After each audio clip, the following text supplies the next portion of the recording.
जिस दिन केवल भगवान शंकर के शिवलिंग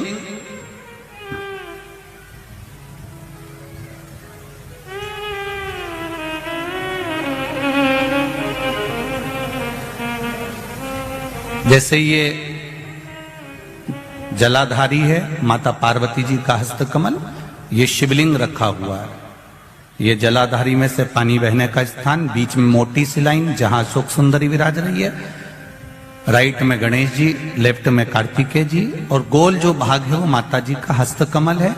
और ये जो शिवलिंग रखा हुआ है ये शिव का स्वरूप है। जहां पर भगवान शंकर का शिवलिंग रखा हुआ है उस स्थान पर त्रयोदशी के दिन मात्र जिस पति पत्नी का आपस में बैर चल रहा हो, अदालत में झगड़ा चल रहा हो, विवाद चल रहा हो, आपस में प्रेम समाप्त हो गया हो, एक दूसरे का सम्मान करना भूल गए हो, बात बात में झगड़ा करते हो, जरा जरा सी बात में मन मोटाव हो जाता हो, वो केवल एक कच्चे दूध की मात्र उंगली को भिंगाकर अगर जहां शिवलिंग रखा हुआ है वहां पर केवल कामदेव रति शिव और पार्वती का नाम लेकर मात्र उस कच्चे दूध की मात्र उंगली ही फेर देते हैं तो उन पति पत्नी का जिंदगी में कभी विवाद नहीं हो सकता और कभी गलत मार्ग पर वो जा नहीं सकते।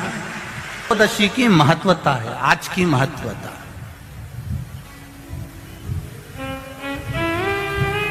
केवल साल भर में एक दिन होता है जिस दिन भगवान अपने साड़ू भाई के साथ पूजाते हैं। केवल साल भर में एक दिन होता है जिस दिन महादेव कामदेव के साथ पूजाते हैं।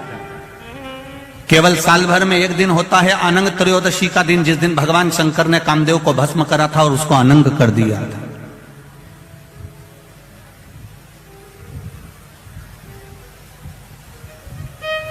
और आज पूरे राष्ट्रवासियों को तो बड़ा प्रसन्नता का विषय है कि आपको रोष का भी आनंद प्राप्त हुआ है। ये शिव की कृपा है, ये उसकी उदारता, ये उसकी करुणा। त्रयोदशी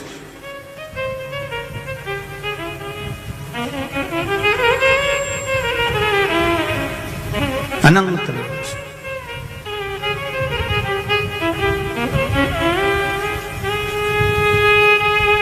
आज के दिन जो 35 साल के हो गए, 30 साल से ऊपर के हो गए, 42 साल के हो गए और जिनका विवाह नहीं हुआ है वो बेलपत्री की मध्य पत्ती पर केवल कच्चा दूध लगाकर ही भगवान शंकर को समर्पित कर देते हैं तो अगली जो अनंग त्रयोदशी आती है उससे पहले उसका मंगल विवाह हो जाता है। इतना महत्व है अनंग त्रयोदशी। अनंग त्रयोदशी का इतना महत्व है हमारे शास्त्रों में। महाराज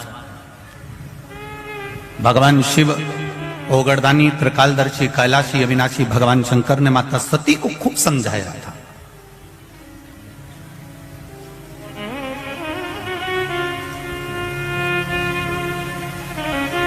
और बारंबार माता सती को समझाया गया कि आप मत जाओ अपने पिता के घर में, पर सती माता नहीं मानी थी और पिता के घर चली गई थी।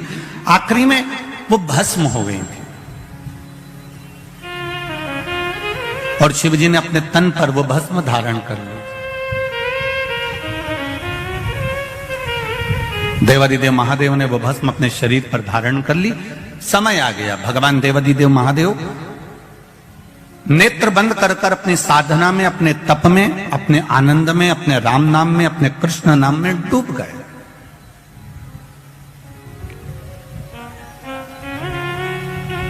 अब वो विचलित नहीं हुए। भगवान देवादिदेव महादेव का चित्त केवल राम में, कृष्ण में लग गया। नेत्र बंद हैं, साधना में लीन हैं, भगवान की विरल भक्ति में डूबे हुए हैं। उनको कोई मतलब नहीं कि संसार सागर में क्या हो रहा है। अब इसी बीच में जो शंकर भगवान ने भस्म शरीर पर धारण करी थी और भस्म शरीर पर धारण कर कर देवादिदेव जब चलकर आ रहे थे, उस मार्ग में चलते चलते चलते चलते देवादिदेव महादेव के सम्मुख में जब शिव जी केवल तप साधना करने के लिए बैठने जा रहे थे, तब एक असुर, एक राक्षस जन्म ले चुका था जिसका नाम था तारकासुर।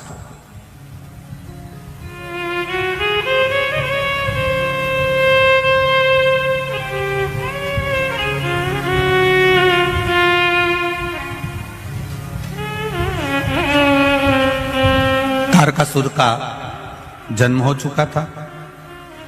महाराज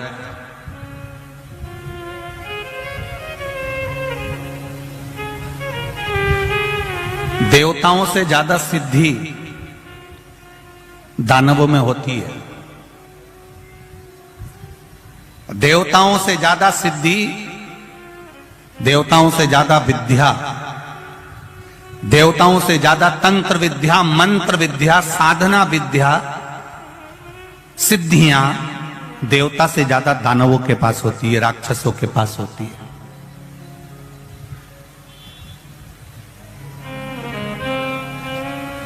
देवताओं के पास में कोई सिद्धि नहीं होती, देवताओं के पास में तो केवल विश्वास होता है परमात्मा के चरणारविंद का। एक दूसरे के प्रति देवताओं के मन में भरोसा होता है। इंद्रदेव का भरोसा है भगवान नारायण पर, नारायण का भरोसा है भगवान शिव पर, ब्रह्मा जी का भरोसा है नारायण पर, वायुदेव, पवन देव, ये जितने भी देवता हुए हैं, गरुण वरुण, जितने भी देवता होते हैं, इनका विश्वास जागृत होता है। देवताओं से ज्यादा सिद्धि दानवों के पास में होती है। उसके बाद भी तुम पूरे पुराणों को उठाकर देख लीजिए, सारे संसार को उठाकर देख लीजिए और जगह जगह जाकर देख लीजिए कि इतनी सिद्धि दानवों के पास में है, इतने मंत्र तंत्र दानवों के पास में है, इतनी सिद्धियां दानवों के पास में है, उसके बाद भी किसी जगह पर दानव की पूजन नहीं होती है। होती है तो केवल देवताओं की पूजन होती है, केवल देवताओं की पूजन होती है। क्योंकि शिव पुराण कहती है कि तंत्र मंत्र साधना, ये सिद्धियां, ये सारी जो सिद्धियां है, ये कुछ दिन की रहती है।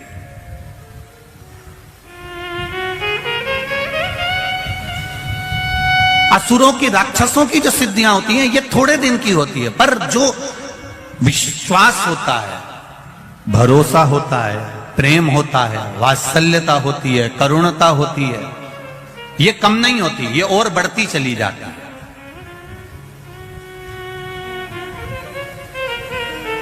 आप जिससे स्नेह करते हो, प्रेम करते हो, विश्वास रखते हो, करुणा रखते हो, वात्सल्यता रखते हो। एक माता अपने पुत्र से प्रेम करती है, वात्सल्यता रखती है, करुणता रखती है, विश्वास रखती है, और बेटा कहीं चले जाए तो मां को नहीं दिखता तो बार बार विचार करती, कहां गया, वो दिख नहीं रहा।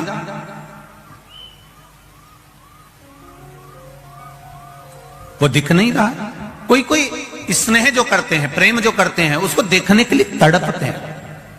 और नहीं मिलेगा तो और देखने की तड़प होगी, और नहीं मिलेगा तो और देखने की तड़प होगी। उसी तरह भगवान के प्रति जब हमारा विश्वास जागृत हो जाता है, भगवान के प्रति जब हमारा प्रेम जागृत हो जाता है, ईश्वर के प्रति हमारा भरोसा जागृत हो जाता है, हमारा वात्सल्य, हमारी करुणा और हमारा स्नेह जब बढ़ते चले जाता है, तो उस परमात्मा को देखने की ललकता हमारे भीतर भी जागृत होने लगती है। उसको देखने की ललकता हमारे भीतर और जागृत होने लगती है।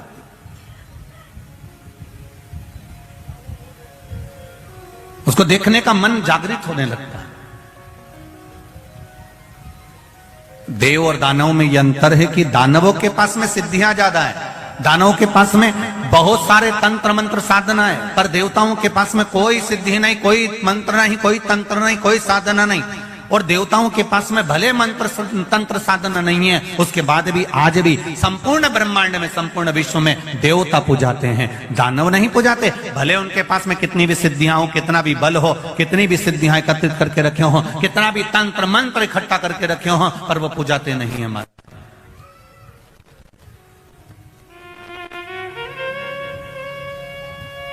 तारकासुर केवल असुरों में एक ऐसा था, तारकासुर ने यह विचार कर लिया कि मेरे पास में सिद्धियों की कमी नहीं है, मेरे पास में मंत्र तंत्र की कमी नहीं है, मेरे पास में बहुत सिद्धियां हैं, बहुत मंत्र तंत्र हैं, पर यह सिद्धियां मेरे किसी काम की नहीं है। तारकासुर ने विचार कर लिया कि मुझे तो भगवान शंकर का भजन करना है, मुझे शिव भक्ति को धारण करना है, और कुछ भी नहीं चाहिए।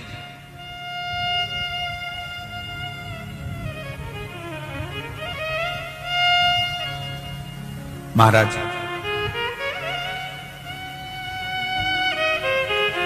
यही चतुरता है। एक कील, एक हथौड़ी, हथौड़ा तुम लेकर आओ, कील ठोकी है, वो कील आड़ी टेढ़ी हो जाएगी।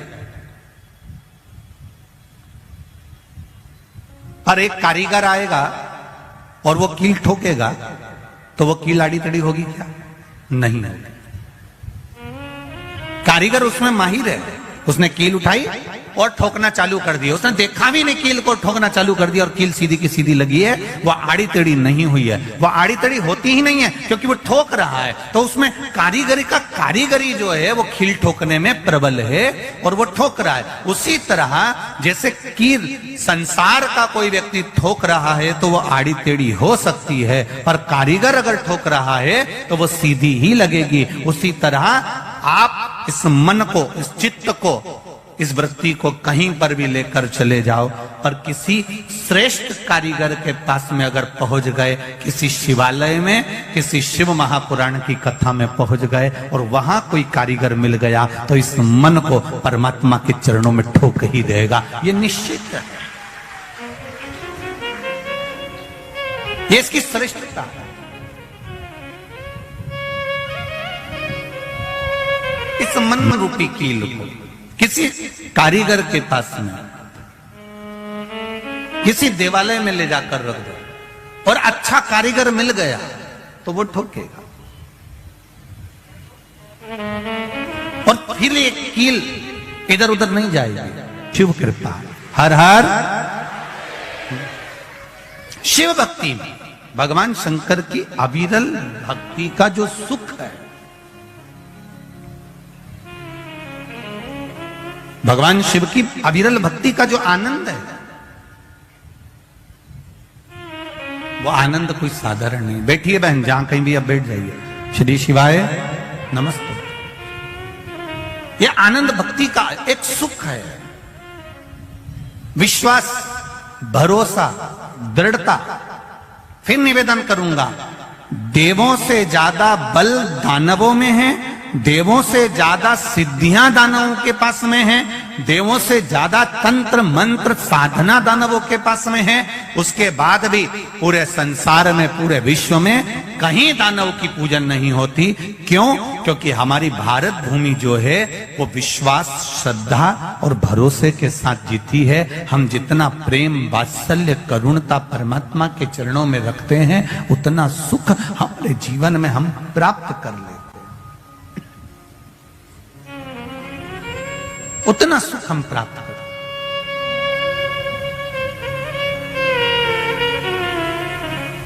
शंभो शरणे पड़ी मांगू घड़ी रे,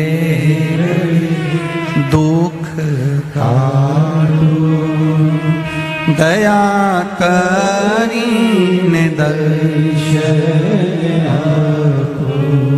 दया करीन दर्शन। परमात्मा की अविरल भक्ति को प्राप्त करने का सुख है श्री महापुराण की कथा। चाबी भूल जाओगे यहां पर तो घर से वापिस आना पड़ेगा।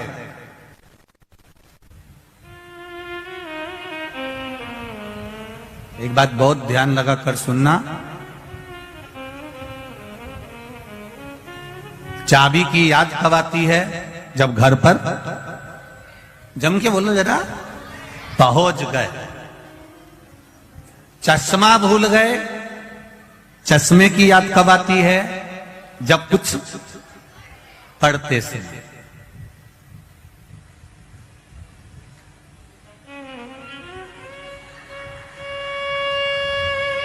ये बत्ती सी तुमने नई नई बनवाई और डब्बी में रख ली, कथा में आ गए, सोचा प्रसाद मिलेगा तो खाऊंगी, और वो बत्ती सी तुम्हारी कहीं फ्रिज में भूल गए या कहीं रह गई।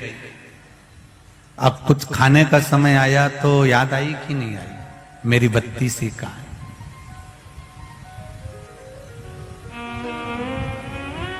घर जाकर चाबी की याद आती है, पढ़ते समय चश्मे की याद आती है, खाते समय बत्ती सी की याद आती है, और मरते समय शिव की याद आती है। अंतिम बिंदु होता है जब एक्सीडेंट हो गया, ऑपरेशन की समय आ गया, बीपी शुगर गड़बड़ हो गए, कुछ काम बिगड़ गया, तब पंडित जी को फोन लगाया, महाराज जी महामृत्युंजय का जाप बिठा दो, मेरी बहू की तबीयत ठीक नहीं है। पंडित जी मेरे बेटे का एक्सीडेंट हो गया, महामृत्युंजय का जाप बिठा दो। पंडित जी ऐसा हो गया, महामृत्युंजय का जाप बिठा दो। अब कोई भी ये नहीं कह रहा कि कनक धारा का पाठ बिठा दो, श्री सूक्त या पूर्व सूक्त का पाठ बिठा दो।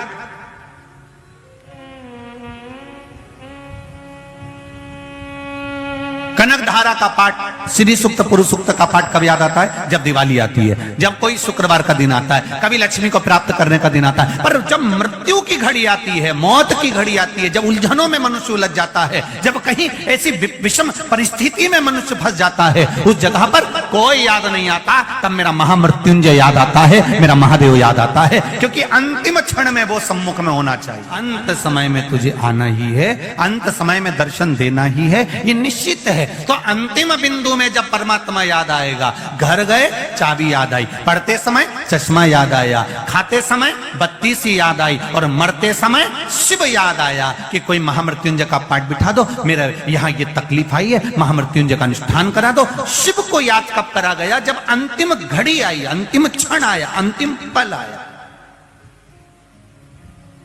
और शिव महापुराण की कथा कर रही है, अगर अंतिम क्षण में आप शंकर भगवान को याद कर रहे हो, उससे अच्छा है पहले ही चाबी को संभाल के रख लेते, पहले ही चश्मे में डोरी लटका के रख लेते, और पहले ही बत्ती सी को अपने बैग में रख लेते। उसी तरह महादेव को एक लोटा जल प्रतिदिन चढ़ा लेते, तो ये दिन ही नहीं आता, ये दिन ही नहीं आता, ये तकलीफ ही नहीं आती।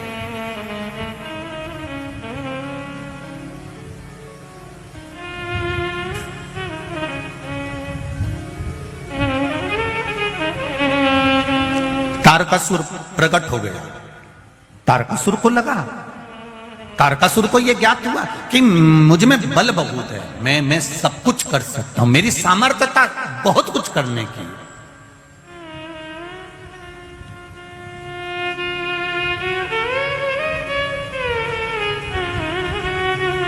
संसार में जितने लोग जन्मे हैं ना,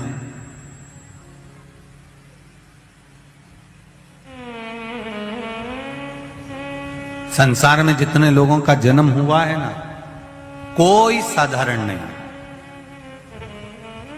सब भगवान की कृपा से जन्मे हैं, सब भगवान की करुणा से जन्मे।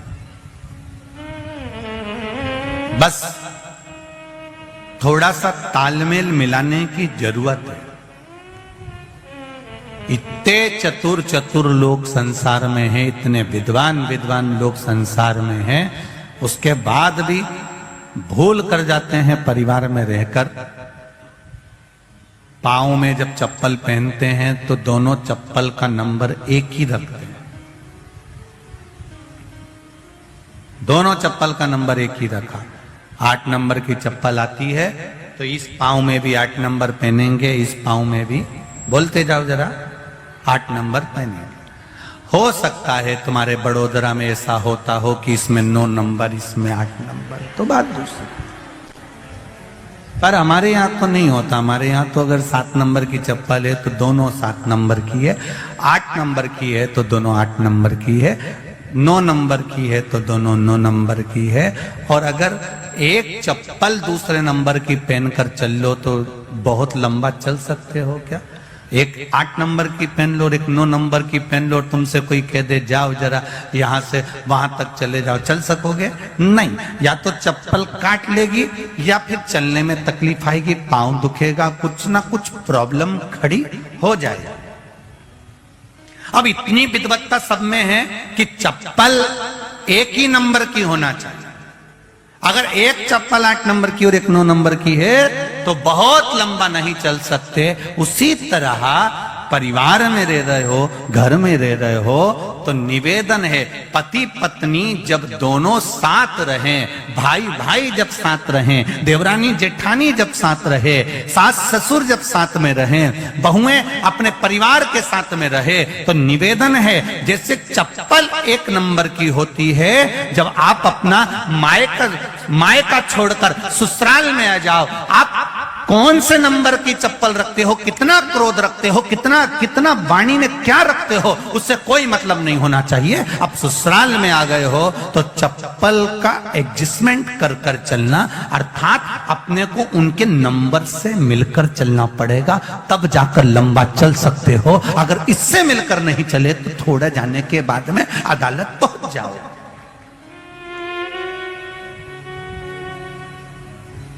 आज के जमाने में सबसे ज्यादा अगर विडंबना है तो ये विडंबना सबसे बड़ी खड़ी होती है। थोड़े दिन तक संबंध रहता है, थोड़े दिन के बाद अदालत में पहुंच जाता।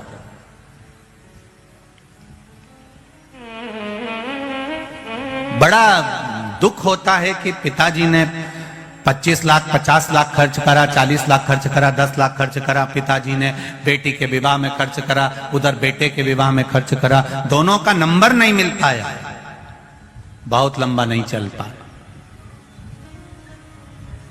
बहुत लंबा नहीं चल पाया।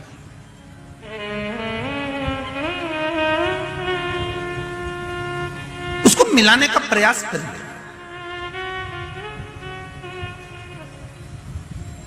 भक्त जितना भगवान के मंदिर जाता है, भक्त जितना भगवान के द्वार जाता है, लोग कहते हैं कि भक्त भगवान के द्वार गया, भगवान के मंदिर गया, पर शिव पुराण कहती है भक्त जितना भगवान के द्वार जाता है उससे दुगना भगवान भक्त के द्वार पर खड़ा जाता है, वहां खड़ा मिलता है, उसके द्वार पर जाता है। कितना सुंदर कहा है। बछड़ा गाय के पीछे चलता है, पत्नी पति के पीछे चलती है। अब अभी का तो हम नहीं कह सकते, पर पहले का नियम था।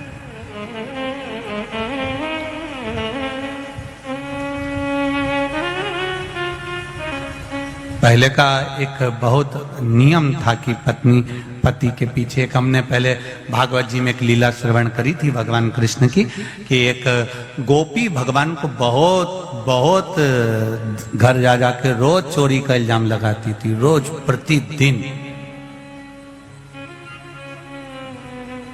रोज चोरी का इल्जाम लगाए।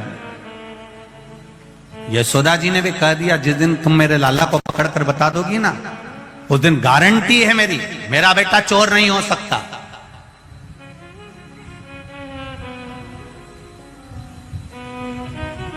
इसने भी कह दिया।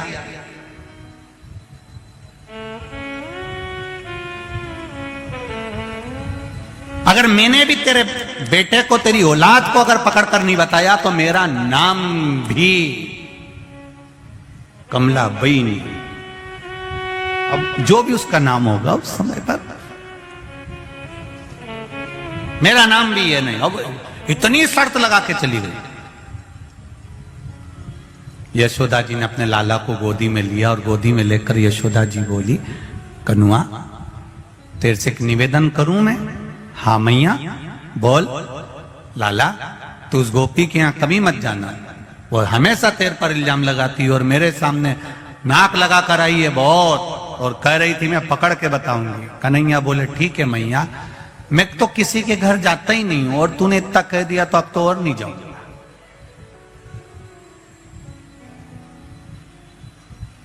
ये मानने वाला है।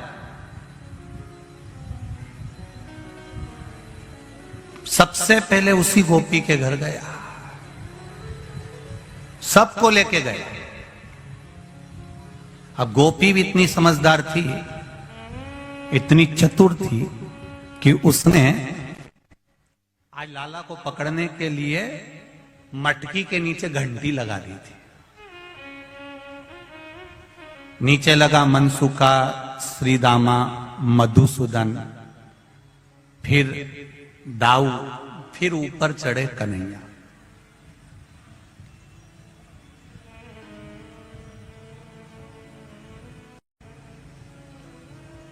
अब नीचे जो मनसुका लगा था उसको छींक आ रही थी। अब उसके हाथ जो थे वो घुटने पे थे। अब वो अगर हाथ हटाता और नाक पकड़ लेता तो छींक नहीं आती, परंतु वो हाथ घुटने पे थे और सबसे नीचे वो ही था और उसको आ रही छींक, और ये कन्हैया सबसे ऊपर। अब इसने मटकी को तो पकड़ लिया और घंटी को भी पकड़ लिया, इसको मालूम है घंटी बजेगी, तो उसने घंटी को भी पकड़ लिया। इतनी देर में जो नीचे था मनसू का, वो छींक दिया, और छीका तो ये सब धड़ धड़ धड़ धड़ नीचे। अब ये सब तो नीचे आ गए, वो अकेला टंगा है। अब उसका एक हाथ नीचे आ गया कन्हैया का, और घंटी टन टन बोलना चालू करी, सब भग गए, अकेला टंगा ऊपर, अकेला। अब वही काकी आ गई, वही गोपी, और आते से ही बोली, आज पकड़ाया बेटा, तेरी मां खूब नाक लगाए, मेरा बेटा चोरी नहीं करता। अब देख, अब उतर तू नीचे, जल्दी उतर। काकी कैसे उतरू? काकी बोली जैसा चढ़ा था। कन्हैया बोले चढ़ते समय तो और भी नीचे लगे थे। अरे नीचे उतर जा। नहीं उतरू काकी, मेरे से ऐसे उतरते नहीं। अरे कूद जा, लग जाएगी, मैं नहीं उतरू। एक काम करना काकी, तू मेरे नीचे लग जा। काकी ने कहा मैं नीचे लगूंगी, तू मुझ पे पांव रखेगा तो क्या हुआ? काकी बोली मेरी उम्र देख रही है? काकी बोली मेरी उम्र तो देख, 72 साल की मेरी उम्र है। इतने में कन्हैया बोला चुगली करने में उम्र नहीं देखती।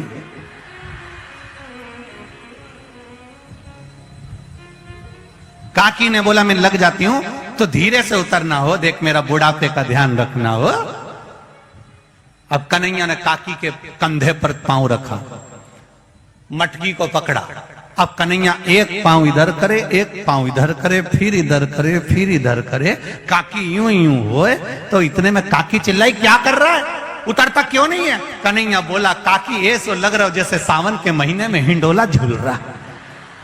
काकी बोली आग लगे तेरे हिंडोले को, नीचे उतर।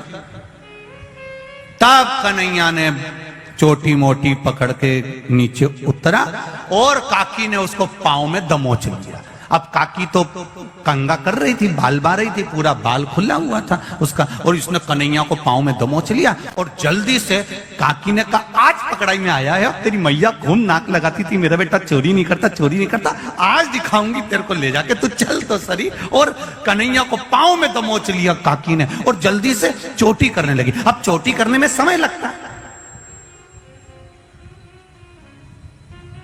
अब चोटी करने में समय लगे, तो उसने क्या करा, फिर चोटी नहीं करी।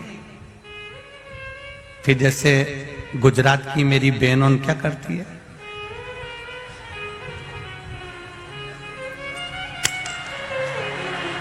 उनमें। और वैसे भी देखो, लड़ने जाओ ना तो जूड़ा थोड़ा एनर्जी देता है। चोटी में और जूड़े में अंतर आता है। तुम देखना, जब तुम माताएं आपस में लड़ रही हो ना, तो वो थोड़ी थोड़ी देर में बोलते चलो, मतलब ऐसा लगता है कि इससे एनर्जी मिलती है। जैसे वो हमारे यहाँ हलवाई जब जलेबी बनाता है तो ऐसा खींच के बनाता है, तो एनर्जी मिलती है, तब जले तो बोलते जरा, तो उससे बल मिलता है। अब काकी ने बाल बांध लिया, और बाल बांध के कहे चल जल्दी कन्हैया, चल उठ तो जरा, तेरी मैया के पास चल, चल तो जरा। अब इतने में कन्हैया कहे काकी मैया के पास मत ले जा, तुझे मेरी सौगंध है, काकी मैया के पास मत ले जा। काकी तो मानने को तैयार नहीं, ले गई हाथ पकड़ के बाहर, ऊपर से दरवाजे में लगा दी कुंडी, ताला लगाया, और लगा के सीधे बाहर लेकर गई। इतनी देर में कन्हैया जमीन पे सो गया, उठे ही नहीं। उठ, तेरी मैया के पास चल। नहीं जाऊंगा, नहीं जाऊंगा, नहीं जाऊंगा। मचल गया, नीचे सो गया, जमीन पर पड़ गया, नहीं जाऊं, नहीं जाऊं। काकी भी वहीं बैठ गई। अब काकी वहां बैठी, और बैठते से कन्हैया उठ के बैठा, और बैठते से बोला काकी, ओ काकी, तेरे सिर की सौगंध, कभी मक्खन की चोरी नहीं करूंगा। इतने में काकी बोली तू मेरी सौगंध खा रहा है, तेरी मैया की सौगंध क्यों नहीं खाता? कन्हैया बोले काकी मेरी एक ही मैया है। इतने में काकी बोली मैं दो चार हूं। थोड़ी देर बाद कन्हैया ने काकी के दोनों कान पकड़ लिए, खुद के कान पकड़ने की जगह काकी के पकड़ कर बोला काकी तेरे कान पकड़ के क्षमा मांगता हूं, कभी चोरी नहीं करूंगा। काकी बोली पहले तो मेरे कान छोड़, क्षमा मांगने के लिए खुद के कान पकड़ते हैं और तू मेरे पकड़ रहा है। काकी ने नहीं सुना, हाथ पकड़ा लेके चली। चलते चलते चलते चलते आगे में और सामने चलते हुए चौराहे पर मार्ग से जैसे ही जा रही थी, इतनी देर में इसका जो ससुर वहां बैठा हुआ था, उस ससुर ने बहू को देख लिया। बहू को देखा, उसके पास में आ गया। आते से बोला, बहू कहां जा रही है? कहीं नहीं, इस कन्हैया को लेकर जा रही हूं, इसकी मैया को दिखाने के लिए। अब ससुर इधर, बहू का मुंह इधर, इतना घूंघट कर लिया, इतना घूंघट। अब पहले का नियम था, ससुर और सास के सामने बहू अपना मुख नहीं खोलती थी। अब आज का जमाना तो बड़ा विचित्र हो गया, अब क्या बोलूं इसका। पहले इतना घूंघट, तुम बहेड़िया परिवार में देखना उनकी दादी जी को, अभी भी बैठी है तो इतना ही डाल के बैठी। तुम देखो जरा, आप देखोगे तो माताओं को देखिए, उनके भेड़िया परिवार की इतना इतना घूंघट तो आज भी लेकर बैठी हुई है। अब पहले का जमाना था, इतना पल्लू लेकर बैठते थे। पहले का जमाने में इतना चलता था, फिर धीरे धीरे इतना आया, फिर इतना, फिर इतना, फिर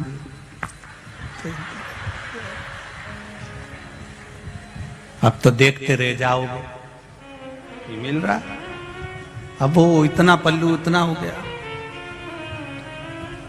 अब तो बहुएं भी 2 बार इतना पल्लू करती हैं। जब शादी कर कर आती हैं तब इतना पल्लू करती हैं, क्योंकि मुंह दिखाई होती है तो सोने की रकम मिलती है। और बहुएं दूसरी बार इतना पल्लू जब करती है कि जब घर में कोई बुढ़ा बुढ़ी डोकरा डोकरी मरता है, कोई बुजुर्ग मरता है, तब इतना पल्लू करती है, क्योंकि आंख में आंसू तो एक भी नहीं आते, बस घूंघट रख के डिजाइन में चिल्लाती रहती है। आंख में आंसू तो आता नहीं।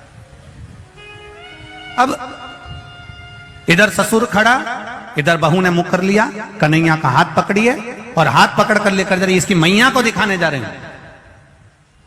इतने में कन्हैया ने कहा, मैया काकी बहुत प्यास लग रही है, पानी पियान दे। ससुर ने कहा, बेटा छोटा सा बच्चा है, पानी पियान दे। जो कन्हैया का हाथ छोड़ा पानी पीने के लिए ससुर के कहने पर, जल्दी आ। कन्हैया जैसे ही आया, उसने कहा, काकी चल। काकी बोली, हाथ पकड़ा, इन्हें लो ना ससुरा जी का पकड़ा दो, ले। अब ससुर का हाथ पकड़कर काकी जो चल जाए, और ससुर को काटे खून नहीं, भरे चौराहे पर, भरे चौपाल पर बहू ने मेरा हाथ पकड़ लिया। गुस्से में लाल हो गया ससुर, बोला कुछ नहीं। किसी किसी को 2 तरह का गुस्सा आता है। एक गुस्से में व्यक्ति बड़बड़ करके बोल देता, गाली दे देता, अपशब्द कर देता, कुछ भी कह देता। दूसरे गुस्से में व्यक्ति कुछ कहता नहीं, अंदर ही अंदर बस घुड़राता रहता। ससुरे को वही गुस्सा आया था, और कन्हैया ने कह दिया, चल काकी, और ये बुढ़े का हाथ पकड़कर चली। और चलते से बोली, क्यों रे तेरा हाथ इतना जाड़ा कैसे हो गया? इतने में कन्हैया बोला, पानी पिया ना इसलिए जाड़ा हो गया, और लेके चली। और जैसे ही यशोदा जी के यहाँ दरवाजे पर पहुंची, ससुर तो गुस्से में लाल था। कन्हैया अंदर पहुंच गया खिड़की में से, इसने दरवाजा बजाया, यशोदा, ओ यशोदा, यशोदा, ओ यशोदा। यशोदा जी निकल कर आई। जो ससुर जी को देखा तो यशोदा जी ने मैं पल्लू कर लिया कि घर का गांव का बुजुर्ग है। यशोदा जी ने पल्लू करा, और गांव के बुजुर्ग को देखकर जैसे ही पल्लू करा तो यशोदा जी ने पूछा, क्या बात है गोपी? गोपी बोली, देख मैं तेरे कन्हैया को पकड़ कर लाई हूं, दे 2-4 धड़के। इतने में ससुर जी ने सोचा, बता मेरी बहू मुझे कुटवा रही, रुक जा। इतने में यशोदा जी ने पल्लू लेकर कहारी, अरे पलट के तो देख ले कौन को पकड़ के लाई है। इतने में सखी बोली, तू मारे कि मैं मारूं?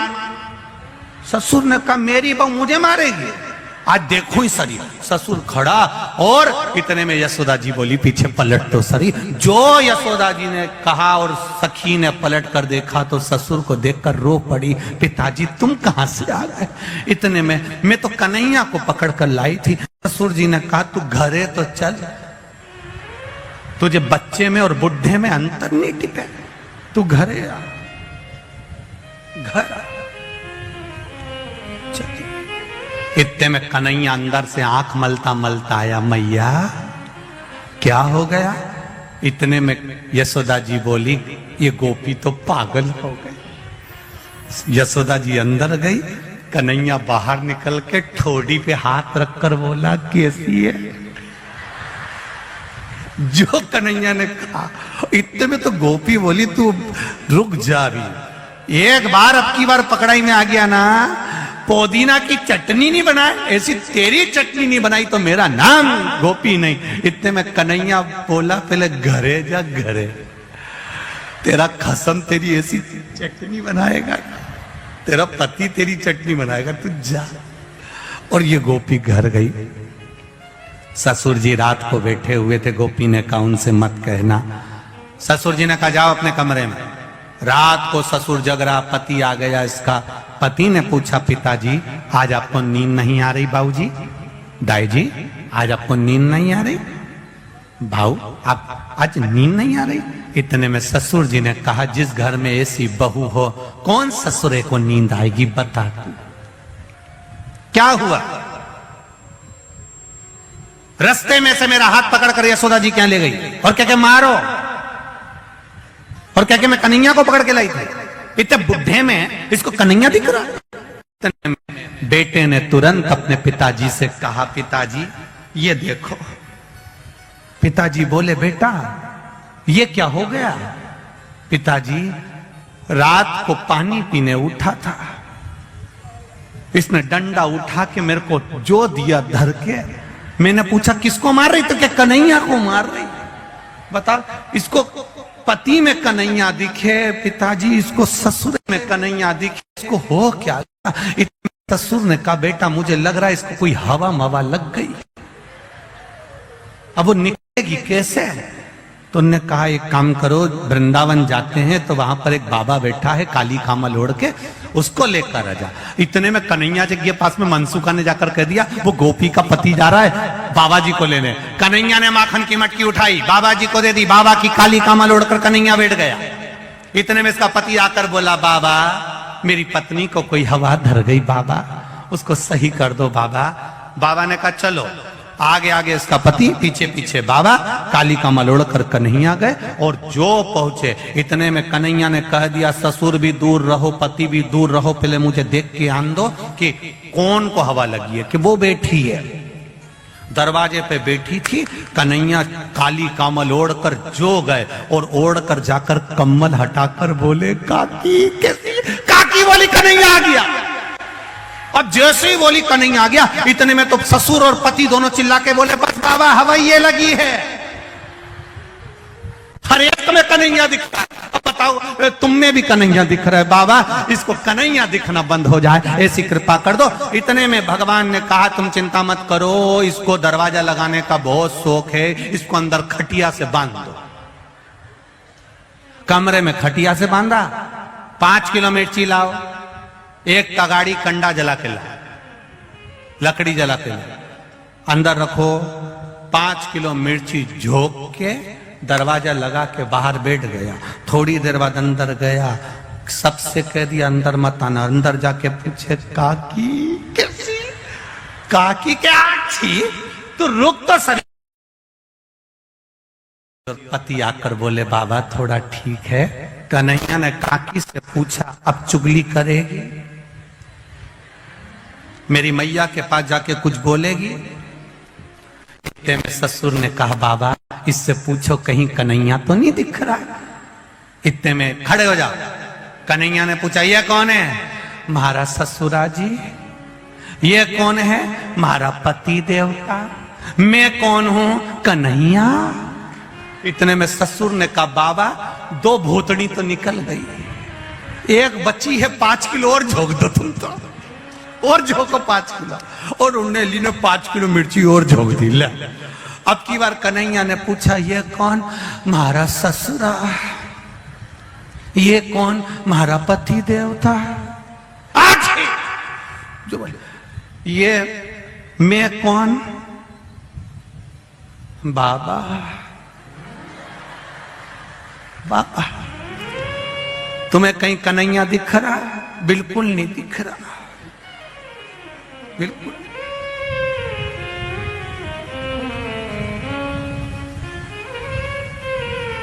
कोई वजह नहीं।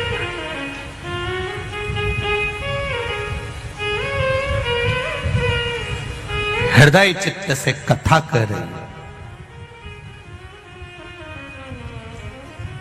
भगवान को पाने का एक तरीका, गोपियों के रोम रोम में श्याम है, हनुमान जी के रोम रोम में राम है, और जल चढ़ाने वाले के रोम रोम में महादेव है। उसकी भक्ति का बल बड़ा होना चाहिए, और जब भक्ति का बल बड़ा होता है तब भगवान को प्राप्त करने का तरीका बदल जाता है। गोपियों को भगवान के प्राप्त करने का तरीका बदलना पड़ा। हनुमान जी महाराज पहली बार राम जी से मिले थे, उन्होंने भगवान को प्राप्त करने का तरीका बदल लिया। संत ब्राह्मण का रूप रखकर राम जी के पास जाकर परीक्षा ले लेते, तरीका बदला। भगवान को पाने का भी तरीका बदल गया।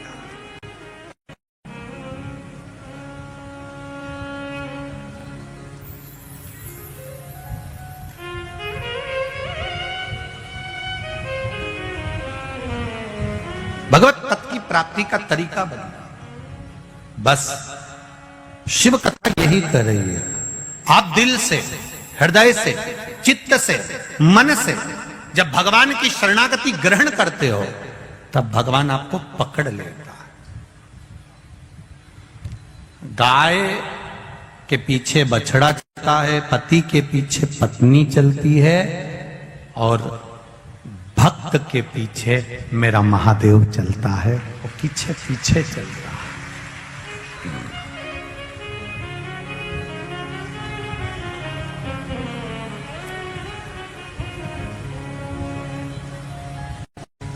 भक्त के पीछे भगवान चल रहा है। और जब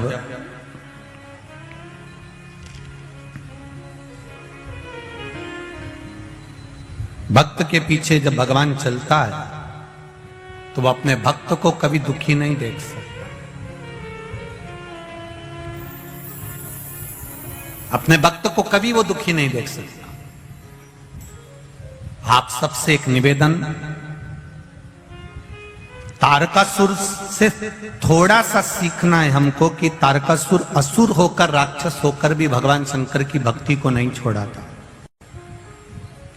जीवन में तकलीफें आती हैं, कष्ट आता है, रोग आता है, बीमारी आती है, तकलीफ आती है। कभी ये विचार मत करना कि भगवान ने मेरा साथ छोड़ दिया। कई लोग कहते हैं कि कोई मर गया तो लोग भगवान को छोड़ देते हैं, भगवान को भजना छोड़ देते हैं, पूजन छोड़ देते हैं। नहीं नहीं, लोग कहते हैं क्या भगवान की दृष्टि हमारी ओर नहीं है? लोग कहते हैं क्या भगवान हमको नहीं देखता? इतना दुनिया भर का दुख हमको मिला है, दुनिया भर का कष्ट हमको मिला। ऐसा नहीं है, भगवान देखता है, पर भगवान कहता है कि जो दुख, जो तकलीफ, जो कष्ट है वो हमारे कर्म के अनुसार है, और उस कर्म का भोग हमको भोगना ही पड़ता है। त्रयोदशी के दिन बाबा देव अधिदेव महादेव की पावन कथा में भगवान शिव से अपने दिल की बात कहने का सौभाग्य मिला है। सब जितने लोग टीवी के सामने, जितने लोग मोबाइल के सामने सुन रहे हैं, दिल से कहें बाबा से प्रार्थना, श्री शिवाय नमस्तुभ्यं, श्री शिवाय नमस्तुभ्यं, श्री शिवाय नमस्तुभ्यं, श्री शिवाय नमस्तुभ्यं, श्री शिवाय नमस्तुभ्यं। भोला सब दुख काटो ओ भोला सब दुख काटो। शिव शंकर जपूं तेरी माला, भोले बाबा जपूं तेरी माला, भोला सब दुख काटो मारा ओ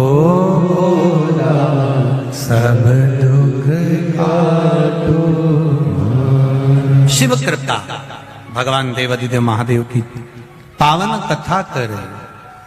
तारकासुर भगवान शिव की भक्ति करने में बैठ गए, शिवाराधना में बैठ गए। अब देखिए, शंकर भगवान के भजन को करने के बाद भी तारकासुर ने कुछ नहीं मांगा।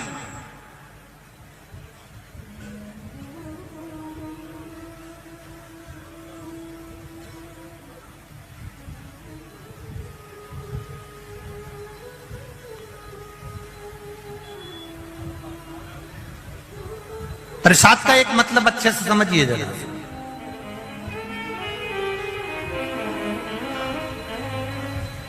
प्रसाद का एक मतलब होता है अपने आप मिल जाना। प्रसाद मांगा नहीं जाता, प्रसाद जो देता है वो हाथ बढ़ाकर देता है।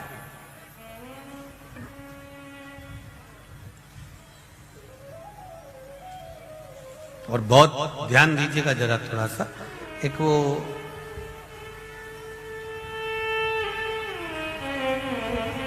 एग्जाम में किसी किसी विषय में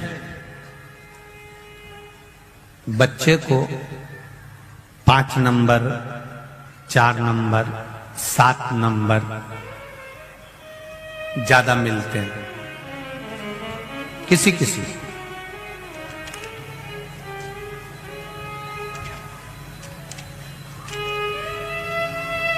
और जब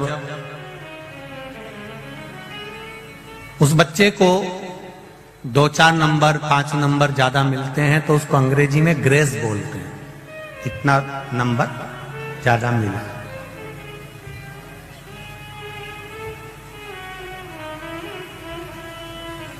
मतलब वो उसने मांगा नहीं है।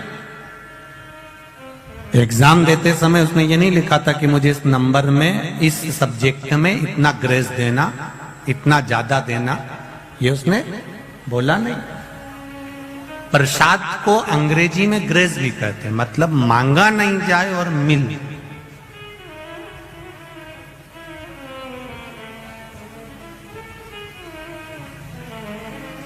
तारकासुर ने कुछ नहीं मांगा देवादिदेव महादेव से, फिर भी तारकासुर को सब मिल गया। तारकासुर का एक सुंदर महल था, सुंदर नगर था, सुंदर खूब बंगला ने राजसी ठाट तारकासुर का था। उसने मांगा कुछ नहीं, उसको ग्रेस में मिल गए। शिव प्रसाद होता ही ऐसा है। शंकर भगवान को जल चढ़ाओ, बेलपत्री चढ़ाओ, तुम कुछ भी मत मांगो तो भी शंकर भगवान अपने मंदिर से जाने वाले को, अपने देवालय से, अपने शिवालय से जाने वाले को ग्रेस मतलब कुछ ना कुछ देकर भेजी देते हैं, भले वो मांगे ना मांगे, हाथ फैलाए ना फैलाए, कुछ ले ना ले, वो हाथ बढ़ा कर देता है। वो मेरा देव अधिदेव महादेव है जो दे रहा, उससे मांगा नहीं जाता, वो दे देता। आप शिव के मंदिर जाएं, आप शंकर भगवान की चौखट पर जाएं, आप शिव के द्वार जाएं, मांगने की जरूरत नहीं है आपको, वो दे देगा। आपके हृदय में क्या है वो जानता है।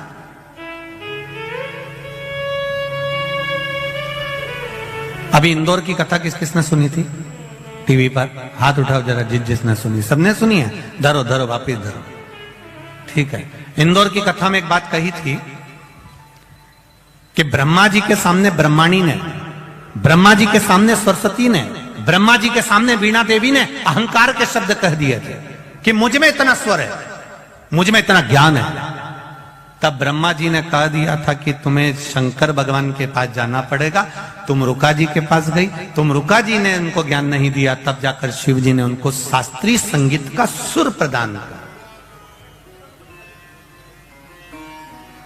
जब सरस्वती माता को स्वर दे दिया गया, जब सरस्वती माता को भगवान शंकर ने, नटराज ने सब कुछ दे दिया, तब माता सरस्वती ने नटराज से कहा, भोलेनाथ जी से कहा, मेरे लिए भी तो कोई आज्ञा करो, आपने मुझे इतना दिया है तो मैं गुरु दीक्षा में आपको क्या है?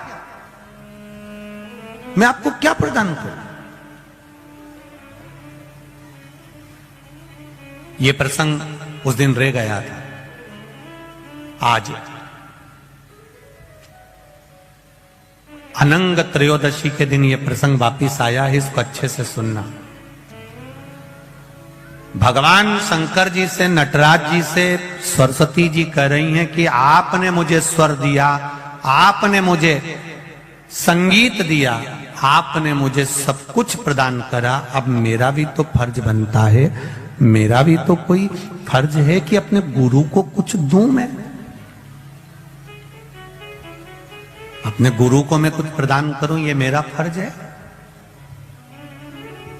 क्या दूं मैं आपको?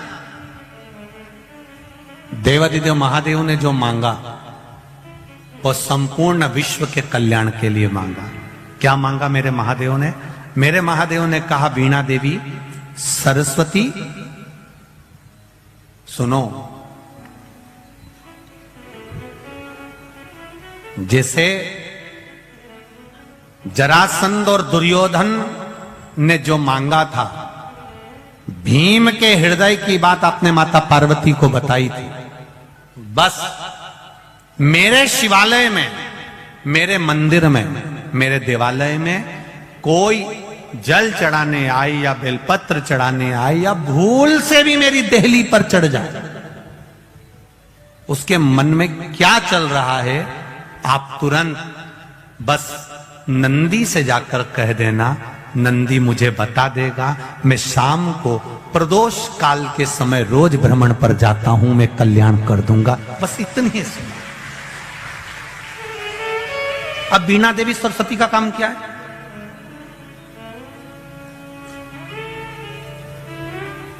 वीणा देवी सरस्वती का काम क्या है? शिव जी के मंदिर में वीणा देवी सरस्वती का कार्य क्या है? भगवान शंकर की चौखट पर पार्वती मैया अंदर है, नंदी के पास में माता लक्ष्मी विराजमान है, वीणा देवी भगवान शंकर की चौखट के बाहर शिष्य गुरु के द्वार पर है। और वीणा देवी ने कह दिया, भोलेनाथ अब आपके मंदिर में जो भी आएगा, जो जिस भाव से आएगा, भले वो मांगे ना मांगे, पर मैं उसके हृदय में निवास कर कर उसके चित्त की बात को ध्यान कर कर नंदीश्वर को बता दूंगी। और आप प्रदोष काल में जब आप भ्रमण के लिए जाएंगे तब आप उसको प्रदान कर देना। बस इतनी सी कृपा करना। ये वीणा देवी को वर दिया और वीणा देवी ने शिव को वचन दिया। प्रदोष काल कब होता है?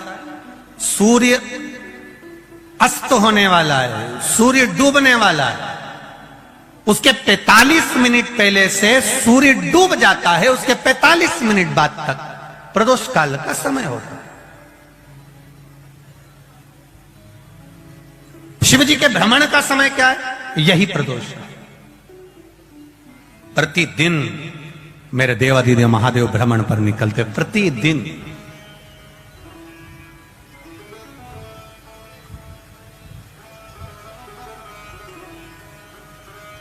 प्रदोष काल के समय पर वट वृक्ष के नीचे दिया लगाया जाता है। वट वृक्ष के नीचे लौंग का मात्र भोग रख दिया जाता है। लौंग मात्र, अगर वट वृक्ष के नीचे दिया लगाकर एक लौंग का जल या लौंग भगवान वटकेश्वर महादेव के नाम से भी अगर शिव को समर्पित करी है तो ये निश्चित है कि कर्जा कितना भी भारी होगा वो कर्जा चूकेगा जरूर, और कहीं ना कहीं से लक्ष्मी की व्यवस्था देवादिदेव महादेव करेंगे।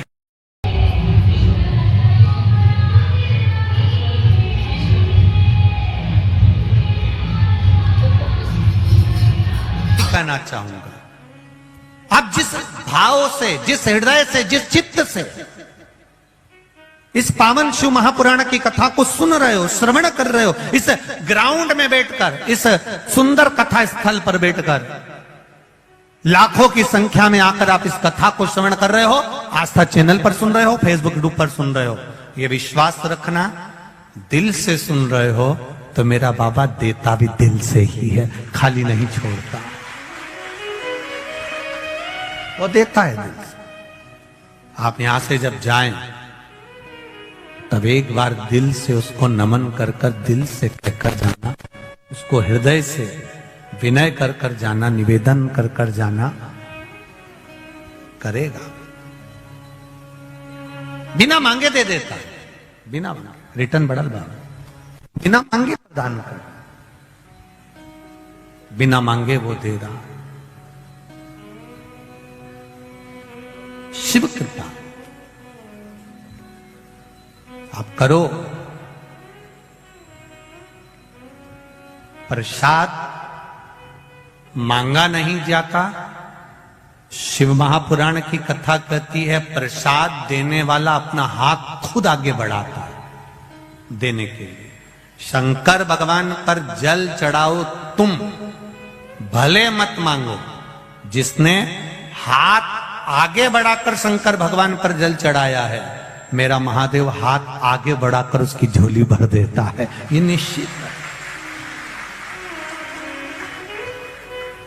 राम जी को, भगवान कृष्ण जी को, लड्डू गोपाल जी को, घर में जितने भी देवी देवता हैं उनका जब हम पूजन करते हैं, उनको स्नान कराते हैं, तो आपको हाथ लंबा करने की जरूरत नहीं पड़ती है। वहीं की वहीं आप भगवान को स्नान करा देते हैं, जल चढ़ा देते हैं। पर केवल एक देवाधिदेव महादेव ऐसे होते हैं जिनको जल चढ़ाने के लिए आपको अपना हाथ आगे बढ़ाना पड़ता है। हम जब अपना हाथ आगे बढ़ाते हैं देने के लिए, तो महादेव भी अपना हाथ बढ़ाते हैं सब कुछ लुटाने के लिए। आप उसके बल पर वो प्रदान करता, वो देता। महाराज सरस्वती जी ने मांगा मुझे कुछ वर दीजिए, दे दिया। अब आपसे निवेदन है कि आप बोलिए मैं क्या कर सकती हूं आपके लिए, क्या करूं मैं आपके लिए। बस इतना करिएगा, मेरे दरवाजे पर कोई आए उसके मन की बात मुझे बता दीजिए। प्रसाद लेने वाला और देने वाला दोनों में अंतर होता है।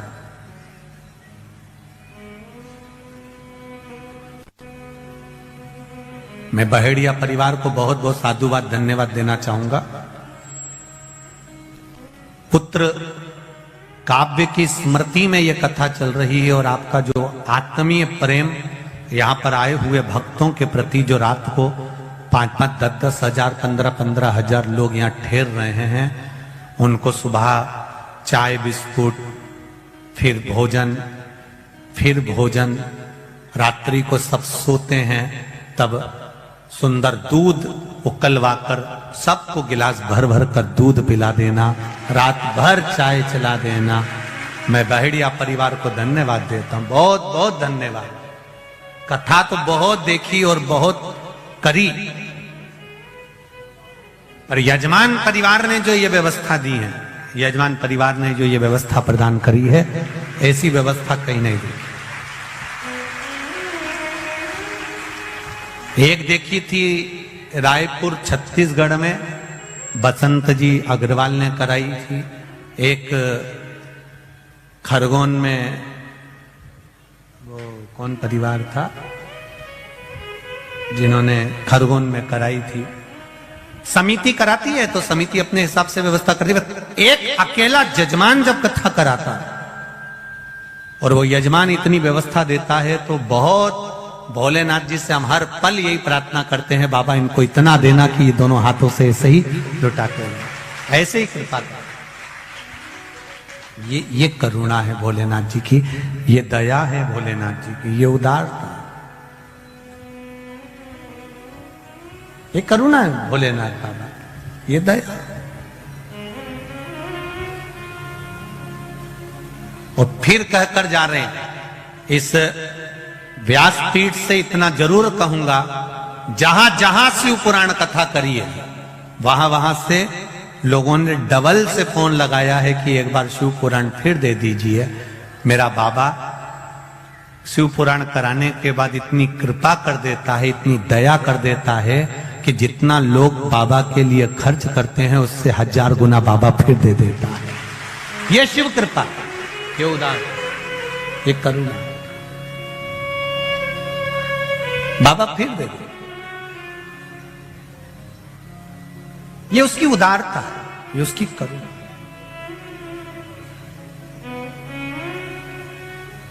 महाराज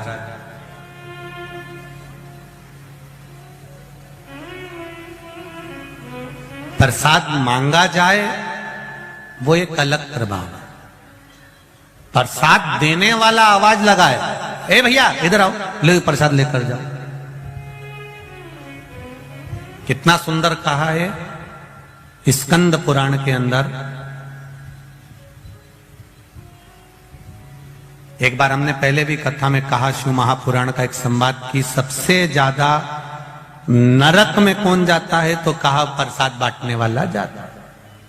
तो लोगों ने पूछा ये कैसे चले जाता है, तो कहा प्रसाद धर्म की जगह पर बंटता है, प्रसाद हमेशा अच्छी जगह पर बंटता है, जहां भगवान का सत्संग हो, भजन हो, कीर्तन हो, मंत्र माला स्मरण हो, कथा भागवत यज्ञ अनुष्ठान हो, मंदिर देवालय हो, प्रसाद वहां बंटता है। तो प्रसाद बांटने वाला नरक क्यों चले जाता है, तो कहा प्रसाद बांटने वाला जब प्रसाद बांटने खड़ा होता है, अपना वाला आया तो हाथ इतना बड़ा हो जाता है और पराया आया तो हाथ छोटा हो जाता है, इसलिए वो नरक चले जाता।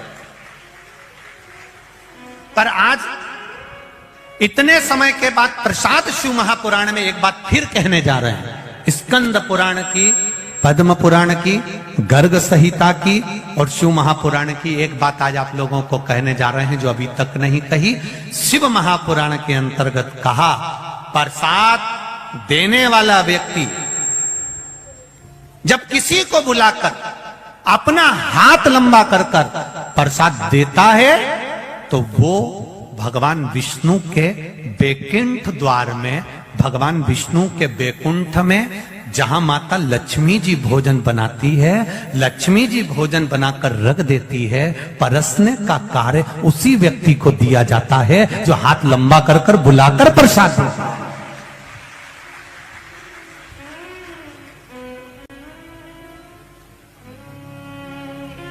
और हमने देखा यहाँ बहेड़िया परिवार जो कथा करा रहा है, हमने छोटे छोटे वीडियोस आप लोगों के, हम लोग तो कभी रसोई घर जाते नहीं तो गए भी नहीं, तो हमने उसमें वीडियो में देखा कि कई माताएं बुला कर दे रही, भैया चाय लो, उधर से बिस्कुट लो, भैया आओ इधर आओ चाय लो, उधर बिस्कुट रखा है बिस्कुट लो, लो दूध प्रसाद लो, लो भोजन प्रसाद लो, ये बुलाकर जो दे रहे हो। तो हम पूर्ण भरोसे से कह सकते हैं कि बैकुंठ में लक्ष्मी जी तो बनाएगी पर नारायण को भोजन आप ही खिलाओगे, ये निश्चित है, ये विश्वास है आप, ये जागरूकता है।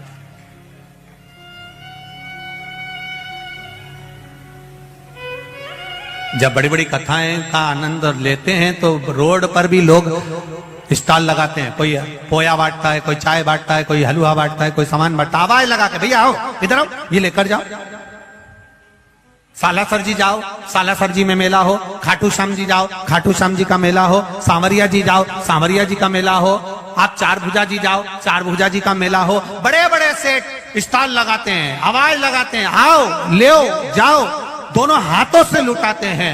मुझे लगता है उन्होंने भी शिव महापुराण दिल से सुनी होगी कि हाथ लंबा कर कर देने वाले के लिए मेरा महादेव हाथ लंबा कर कर करोड़ों लुटा देता है, ये दे देता है, ये उसकी उदारता, ये उसकी कृपा है, ये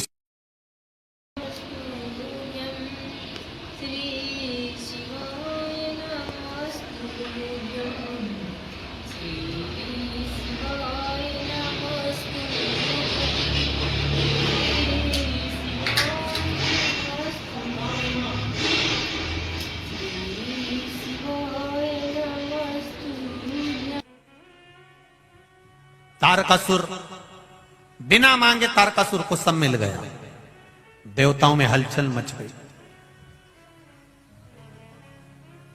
सारे देवताओं में हलचल मची तो देवताओं ने विचार करा आखिर क्या हुआ ये सब। तारकासुर का एक नियम था, बट वृक्ष के नीचे तारकासुर भजन करता है, आंवले के वृक्ष के नीचे तारकासुर भजन करता है, पीपल के वृक्ष के नीचे तारकासुर भजन करता है, शमी के वृक्ष के नीचे तारकासुर भजन करता है। ये हमारा सनातन धर्म कहता है वट वृक्ष की पूजन करने वाला, वट वृक्ष के नीचे शिव की आराधना करने वाला, लौंग समर्पित कर जल चढ़ाने वाले का जैसे कर्ज मुक्ति होती है, उसी तरह आंवले के वृक्ष के नीचे मात्र ताजा मिष्ठान दूध का बनाकर उस सामग्री को भगवान आंवले के वृक्ष के नीचे पूजन करने से लक्ष्मी और संपदा की वृद्धि होती है। जैसे शमी का पौधा, शमी का वृक्ष, शमी के वृक्ष के नीचे मात्र दूध और जल मिला हुआ जल, शमी के वृक्ष के नीचे मात्र ओघड़दानी अवधूतेश्वर महादेव के नाम से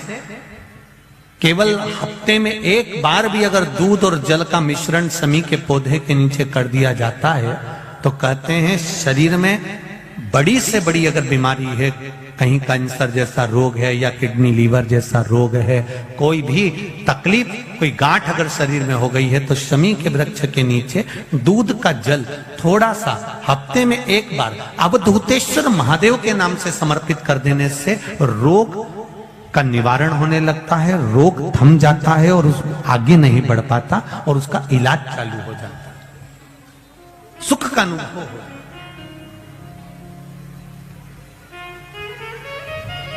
बस एक बात का स्मरण रहे आप, आंवले के वृक्ष के नीचे अगर कोई भोग लगाया गया है पा सकते हैं, पीपल के वृक्ष के नीचे कोई भोग लगाया है पा सकते हैं, बट वृक्ष के नीचे कोई भोग लगाया गया है पा सकते हैं। जिस वृक्ष के नीचे भोग लगाओगे पालोगे, पर शमी वृक्ष के नीचे का जो भोग लगाया गया है वो नहीं पाया जाता। शमी वृक्ष का जो प्रसाद है वो आपको वहीं छोड़ना पड़ता है। शमी वृक्ष का प्रसाद वहीं छोड़।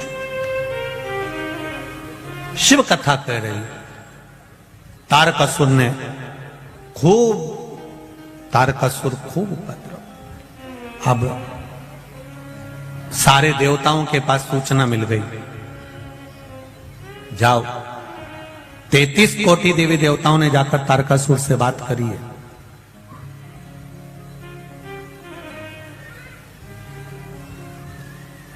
तैतीस कोटि देवी देवताओं ने तारकासुर से बात की।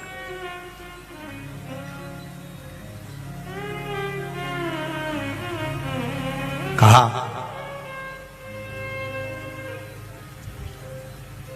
आप उपद्रव कर रहे हो, तब साधना करा, भजन करा, कीर्तन करा, सब कुछ आपके पास में है, अभी उपद्रव क्यों करना? तुम्हारी मृत्यु कैसे होगी वह आप बता दीजिए। तारकासुर ने कहा, मुझे मारने वाला संसार में कोई जन्म नहीं लिया है, मैं मरूंगा नहीं, ये निश्चित है। भगवान नारायण ने पूछा, कोई तो कारण होगा जिससे आपके प्राण छूटेंगे। दुनिया में पहला तारकासुर ऐसा था जिसने अपने मृत्यु होने का भी साधन बता दिया था। रावण ने यह कभी नहीं कहा था कि मेरे को मारने का साधन यह है कि मेरी नाभि में अमृत है। कंस ने नहीं बताया था कि मैं ऐसे मरूंगा, रावण ने नहीं बताया था कि मैं ऐसे मरूंगा, हिरण्यकशिपु ने नहीं बताया था कि मैं ऐसे मरूंगा, हिरण्याक्ष आदि जितने भी असुर हुए इन्होंने कभी नहीं बताया कि मैं ऐसा मरूंगा। केवल शंकर भगवान का एक भक्त तारकासुर ऐसा था जो भगवान नारायण से कह रहे हैं कि मेरे मरने का साधन एक है, मैं मरूंगा तो शंकर भगवान के पुत्र के द्वारा मरूंगा। अब आप शिव जी का ब्याह करा दो और मेरा वध करा। अब दुनिया का सबसे कठिन काम है शंकर जी की शादी कराना।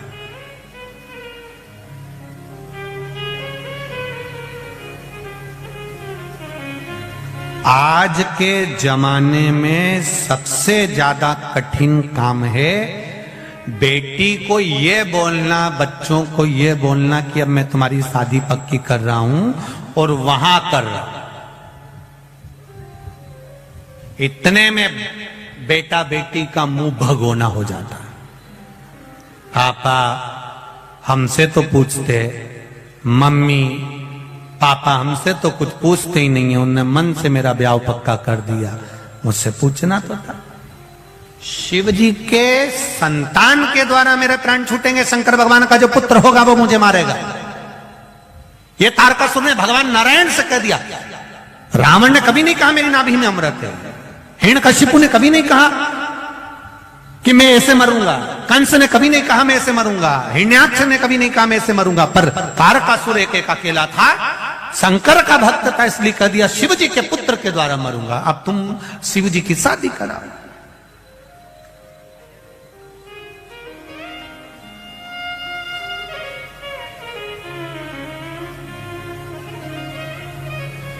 तारकासुर से हमारे लोगों ने सीखा, ये सीखा है हमारे लोगों ने, ऐसा नहीं बेटी का ब्याह करना है, बेटे का ब्याह करना, करूंगा पर थोड़ा सा पहले मकान बना लूं, थोड़ा सा मकान का ये काम करवा लूं, इसके बाद बेटी ब्याह का। मतलब तारकासुर का संबोधन ध्यान में है, मरूंगा पर शंकर भगवान के पुत्र के द्वारा मरूंगा, भगवान शिव का पुत्र। अब शंकर जी तो समाधि में लीन थे, कौन मारे इनको, पहले समाधि तोड़ो। अब समाधि को तोड़ने के लिए सारे प्रयास कर लिए, तब आज ही का दिन मार्गशीर्ष शुक्ल पक्ष की त्रयोदशी कामदेव को बुलाया गया, जाओ कामदेव जाकर समाधि तोड़ो। कामदेव ने तीक्ष्ण तीक्ष्ण बाण चलाए, खूब चलाए, पर शिव जी की समाधि नहीं टूटी। तब समाधि में बैठे हुए देवाधिदेव महादेव को माता सती ने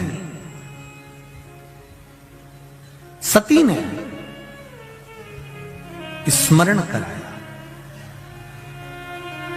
ये मेरी बहन का पति है, मैं दक्ष प्रजापति की बेटी सती और मेरी बहन है रति, ये रति का पुत्र है, रति का पति है कामदेव। आप मेरे लिए कुछ नहीं करे, कम से कम इनके लिए थोड़ा सा आप नेत्र खोल लीजिए। देवाधिदेव महादेव रिश्तेदारी निभाना जानते थे। दुनिया में केवल एक देवाधिदेव महादेव ऐसे हैं जो अपने संबंध को निभाना जानते हैं, रिश्ता निभाना जानते हैं, संबंध निभाना जानते हैं कि संबंध किसको कहते हैं। शिव जी ने, कामदेव ने नेत्र खोल, जो बाण छोड़ा, शंकर जी का तीसरा नेत्र खुला। खुलते से ही आम के पल्लव में, आम के पल्लव में, आम के वृक्ष के ऊपर, आम के पल्लव पर कामदेव छुप कर बैठे थे।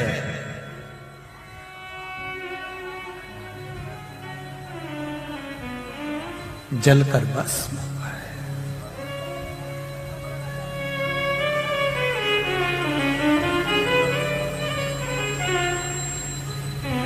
कामदेव ने आम के पल्लव को पकड़ कर रखा था, आम के वृक्ष को, आम के पल्लव को पकड़ कर रखा है कामदेव ने।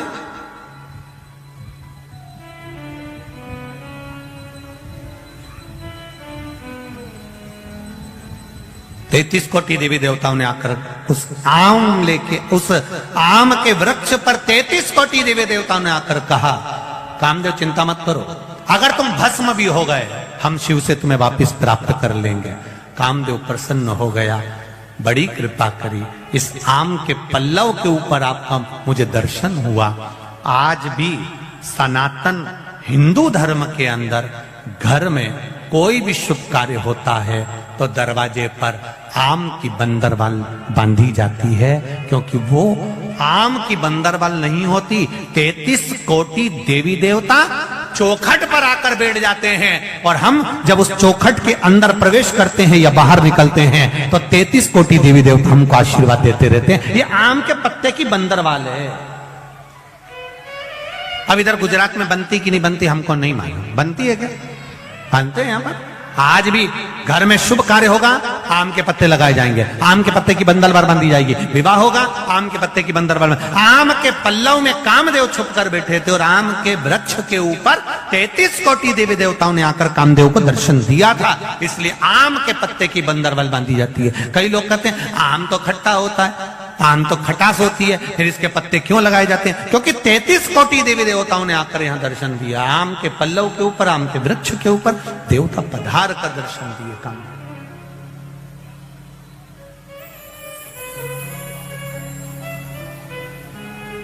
महाराज भगवान देवादिदेव महादेव शिव औघड़दान त्रिकालदर्शी कैलाशी अविनाशी मेरे बाबा मेरे शिव कामदेव को भस्म कर दिया। कामदेव आकर रोने लगा। रति कामदेव की धर्मपत्नी रो रही है, मेरा पति मार दिया केवल देवताओं के हित के लिए, मेरे पति के प्राण छूट गए केवल देवताओं के हित के लिए। भगवान शिव ने, भगवान ब्रह्मा विष्णु देव आदि सारे देवताओं ने मिलकर भगवान की स्तुति करी। तब कहा तुम्हारा पति तुमको मिलेगा जब भगवान कृष्ण पृथ्वी पर आएंगे, द्वापर में कृष्ण आएंगे, तब उनके उस पुत्र के रूप में तुम्हारा पति वापिस तुम्हें मिल जाएगा। तब तक इनका शरीर दिखेगा नहीं पर ये रहेंगे, इनको अनंग कहा जाए। आज वही कौन सी त्रयोदशी है? जम के बोलो जरा, अनंग त्रयोदशी। रति की आंख में आंसू भरा था, मेरा पति चले गया, मैं उनके बिना कैसे रह सकती, मैं भी अपना प्राण त्याग दूंगी। शिव जी ने मना करा, नहीं रति तुम प्राणों को नहीं त्यागोगे। तुम्हारी तप साधना के बल पर, तुम्हारी तप साधना के प्रभाव से तुम्हारा पति तुम्हें वापस मिलेगा। और कृष्ण अवतार की कथा कहती है, ले जाकर समुद्र में डाल दिया था प्रद्युम्न को। कब उस जगह पर फिर रति महामाया बनकर उसको अपना बल से फिर जीवित करती है, प्राप्त करती है। ये तप साधना है पत्नी की।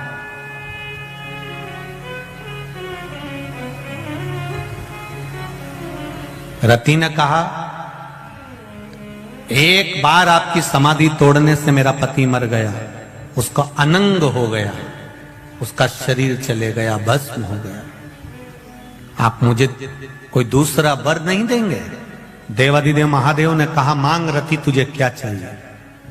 तू सती की छोटी बहन है, तू सती की बहन है, मांग तुझे क्या चाहिए?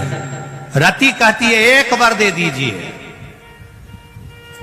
जिस दिन मेरा पति अनंग हुआ है, उसका शरीर गया है, वो दिन संपूर्ण ब्रह्मांड पर जो स्त्री, जो नारी, जो पुरुष, जो जीव शंकर भगवान परमात्मा कामदेव रति महादेव और सती का नाम लेकर मात्र दूध का ही स्पर्श करेगा, उसका आनंद उसको 7 जन्म तक प्राप्त होगा, फिर वो कभी जीवन में भटकेगा।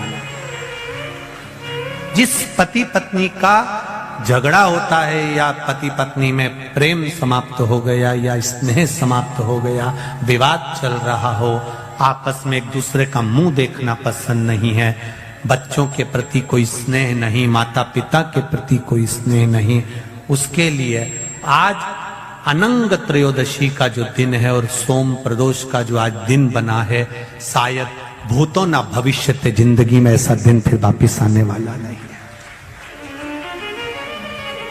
सोम प्रदोष भी पड़ गया और अनंग त्रयोदशी भी पड़ गई। और कितनी खुशी की बात है जो आज आप और हमको ये पावन कथा अनंग त्रयोदशी के दिन, अनंग त्रयोदशी की महत्वता जानने का मौका मिला है। शायद बड़ोदरा वालों ने कुछ ना कुछ पुण्य तो बहुत प्रबल किया है, ये निश्चित। ये प्रभु कृपा। मेरा जिन बेटा बेटियों का विवाह नहीं हो रहा, उनसे भी निवेदन है, आज का प्रयोग अवश्य करें, आज का आनंद जरूर पाएं।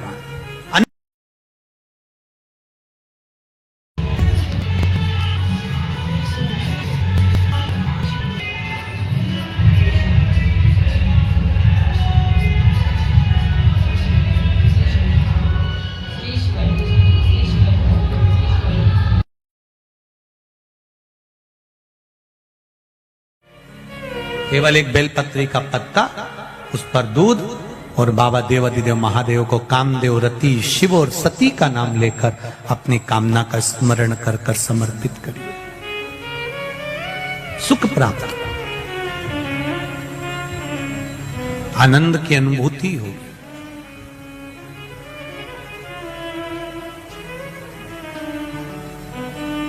एक आनंद, एक सुख उसके जीवन में प्राप्त हो जाता। शिव कथा कर रही, भगवान शंकर का चरित्र कर रहा है।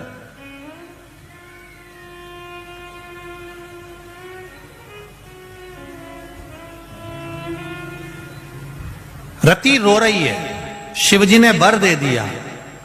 अब रति अपनी चित्त वृत्ति को धारण करती है और पति के लिए बहुत इंतजार करती है, बहुत।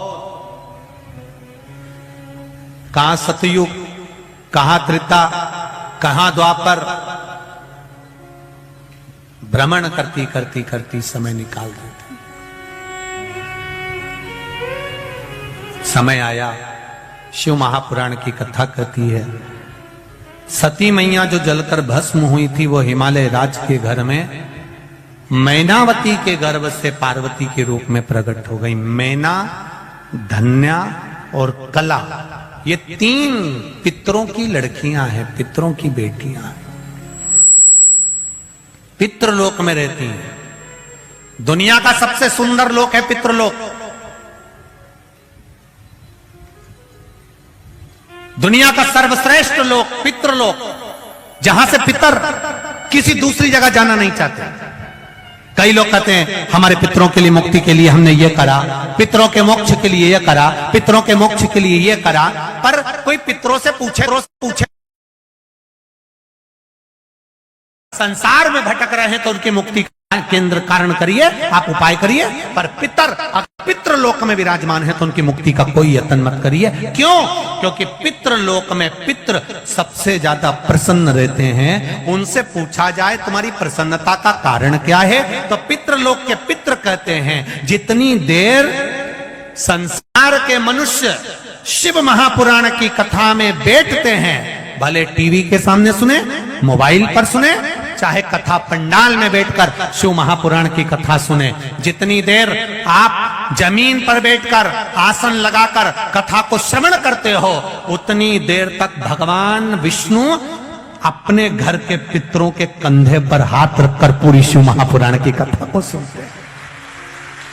उतनी देर महादेव की कथा का रस तत्व भगवान नारायण उतनी देर तक हमारे पितरों के कंधे पर हाथ रखते हैं और हाथ रखकर कंधा ठोक ठोक कर कहते, देख तेरे घर के ये सत्कर्म कर रहे हैं, तेरे घर के बच्चे कथा सुन रहे हैं, तेरे घर के बच्चे ने पुण्य कमाया, तेरे घर के बच्चे ने श्री शिवाय नमस्तुभ्यम गाया, तेरे घर के बच्चे ने शिव तत्व को जाना है, तेरे घर के बच्चे ने पुण्य। भगवान नारायण कंधा ठोक ठोक कर आशीर्वाद देते हैं, ये तेरे घर के बच्चे हैं, ये तेरे घर की बहू है, ये तेरे घर के बेटे हैं।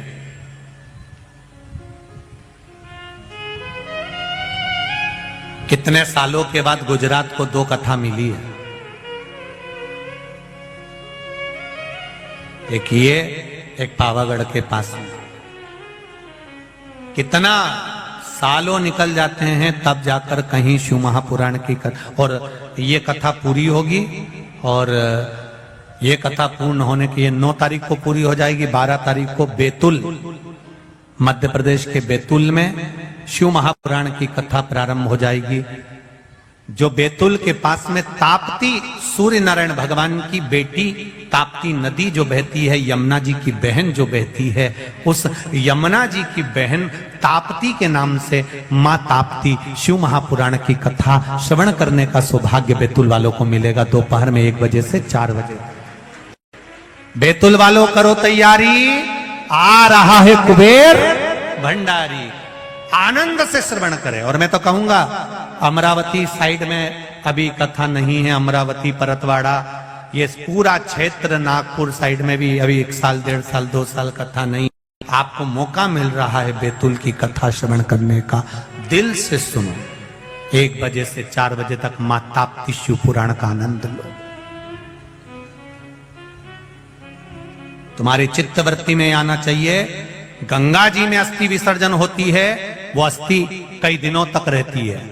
यमुना जी में अस्थि जावे तो कई दिनों तक रहती है। गोदावरी में जावे अस्थि बहुत दिनों तक रहती है। कावेरी में, सरस्वती में अस्थि डाली जाए, मंदाकिनी में डाली जाए तो बहुत दिनों तक रहती है। केवल मां ताप्ती यमुना जी की बहन एक अकेली ऐसी है जिसमें अस्थि डालते से ही दूसरे दिन भस्म हो जाती है। ऐसा क्या है मां ताप्ती में, उसको जानो तो सही। जिस हड्डी को, जिस अस्थि को कोई गला नहीं सकता, वो दूसरे दिन अस्थि गल जाए, भस्म हो जाए। ताप्ती नदी का जल में ऐसा क्या भाव है? ऐसा यमुना और ताप्ती में ऐसा क्या झगड़ा हो गया कि यमुना जी ने ताप्ती को कुछ कह दिया और ताप्ती ने यमुना को कुछ कह दिया? ऐसा कौन सा झगड़ा ताप्ती और यमुना का हो गया कि यमराज यमुना के दरवाजे पर जाते हैं और ताप्ती के यहां नहीं पहुंच पाते, और शनि ताप्ती के द्वार पर पहुंच जाता है? हमें वो प्रसंग को जानना है, मां ताप्ती के उस प्रसंग को जानना।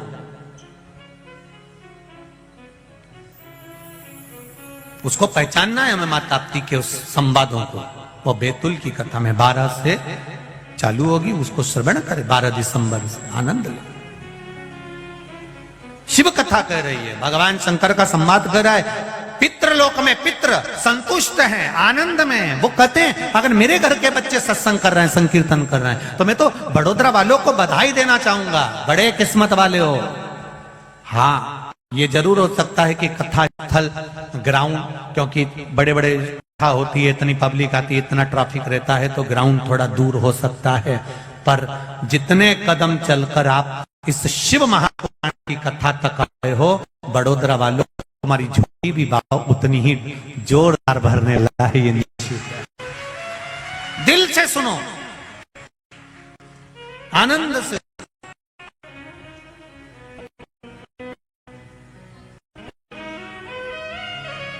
भाव से शिव कथा कह रही है। भगवान शंकर का संवाद कहता है, मैना, धन्या और कला 3 देवियां बैठी थी, चली। सनकाद ऋषि को उनका चरण लग गया, वस्त्र लग गया, क्रोध में आ गए। सनकाद ऋषि श्राप दे दिया, तुम भूमि पर जाओगी। पितृलोक कौन छोड़ना चाहेगा? जब इतना सुंदर लोक है तो कौन छोड़ेगा? पर उन्हें जाना पड़ा क्योंकि श्राप लगा था, जाना पड़ा।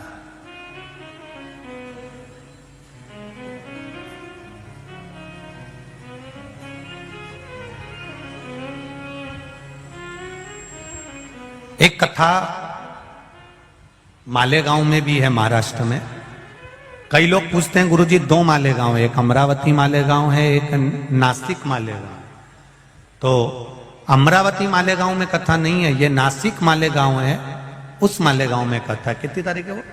23 है शायद, 23 दिसंबर है। 23 दिसंबर से वो कथा मालेगांव, नासिक मालेगांव में रहेगी, वो स्मरण रहे।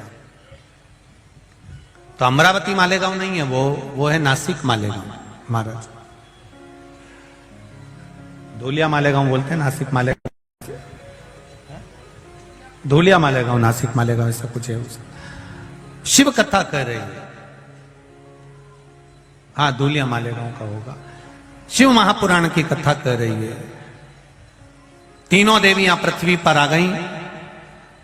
संतों का वर प्राप्त हुआ, तुम्हारी गोद में 3 देवियां खेलेंगी, जगत का कल्याण करेंगी। मैना की गोद में माता पार्वती हैं। धन्या सुनैना बनी, जिनकी गोद में सीता जी हैं। कला कीर्ति बनी, जिनकी गोद में राधा जी हैं। और 3 देवियां आनंद पाती हैं महाराज। 3 देवियां आती हैं। पार्वती मैया का भाग्य देव ऋषि नारद ने बताया। 7 तरह का भोग भगवान शंकर को माता पार्वती जी ने लगाया था। कौन कौन सा भोग लगाया था माता पार्वती जी ने? कौन कौन सा पदार्थ भगवान शिव को अरोगाया था? कौन सी 7 चीजें भगवान शंकर को चढ़ाई जाती है, जिसके चढ़ाने से भगवान पार्वती जी के हो गए तो हमारे भी हो सकते हैं? उस प्रसंग को कल की कथा में लेंगे अपन। पार्वती जी का मंगल विवाह भगवान देवाधिदेव महादेव के साथ होने जा रहा है। शिव जी दूल्हा बने हैं, पार्वती जी दुल्हन बनी है। माता पार्वती और देवाधिदेव महादेव पधार रहे हैं। जोरदार ताली बजाकर स्वागत करेंगे भगवान शिव और पार्वती जी का। भोले बाबा दया करना, मैं तेरे भरोसे हूँ। श्री शिवाय नमस्तुभ्यं, श्री शिवाय नमस्तुभ्यं, श्री शिवाय नमस्तुभ्यं, श्री शिवाय नमस्तुभ्यं, श्री शिवाय नमस्तुभ्यं, श्री शिवाय नमस्तुभ्यं, श्री शिवाय नमस्तुभ्यं, श्री शिवाय नमस्तुभ्यं, श्री शिवाय नमस्तुभ्यं, श्री शिवाय नमस्तुभ्यं। भगवान की अविरल भक्ति की कथा को रखकर संपूर्ण विश्व में प्रसाद की महत्वता को जानने का मौका दिया, क्योंकि एक प्रसाद की महत्वता क्या होती है, प्रसाद क्यों लगाया जाता है, उस प्रसाद को क्यों पाया जाता है, उस प्रसाद को क्यों लाया जाता है, यह हमको शिव प्रसाद शिव महापुराण की कथा से श्रवण करने का सौभाग्य मिला।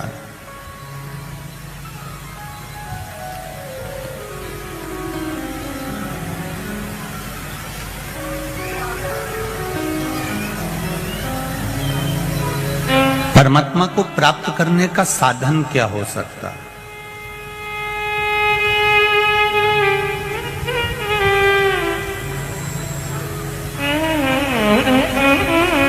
पूरा जब ये मन भटक जाता है, ये मन जब विचलित हो जाता है, तब परमात्मा के चरणों में कैसे पहुंचे?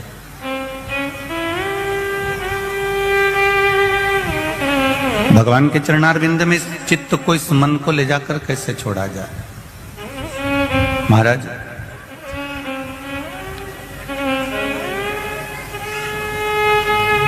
गोपियों के रोम रोम में श्याम है, हनुमान जी के रोम रोम में राम है, और शंकर भगवान को एक लोटा जल चढ़ाने वाले के रोम रोम में मेरा महादेव समाया हुआ होता है।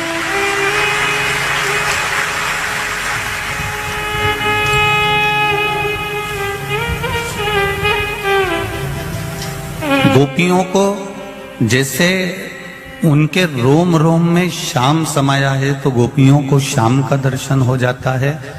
हनुमान जी के रोम रोम में राम समाया है, तो उनको राम का दर्शन हो जाता है।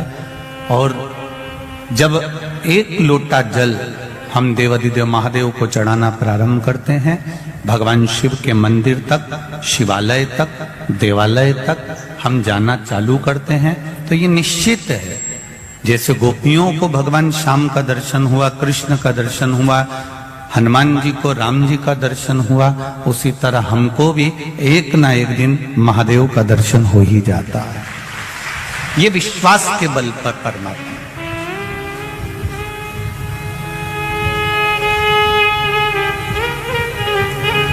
फौज में नौकरी शरीर देखकर होती है,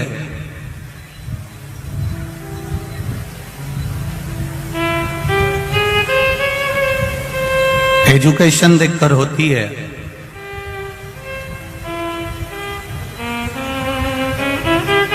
पर भगवान के भक्त की जो नौकरी है, भगवान के चरणारविंद की जो नौकरी है, वो ना एजुकेशन देखकर होती है, ना शरीर देखकर होती है, ना तुम्हारा कपड़ा देखकर होती है, ना तुम्हारा आभूषण देखकर होती है, ना तुम्हारा राजसी ठाट देखकर होती है। भगवान के भक्त की जो नियुक्ति होती है, वो केवल उसका हृदय देखकर होती है, उसका मन देखकर होती है। उसके मन के सिवाय वो कुछ नहीं देखता। निर्मल मन सो मोहि पावा, मोहि छल छिद्र कपट ना भावा।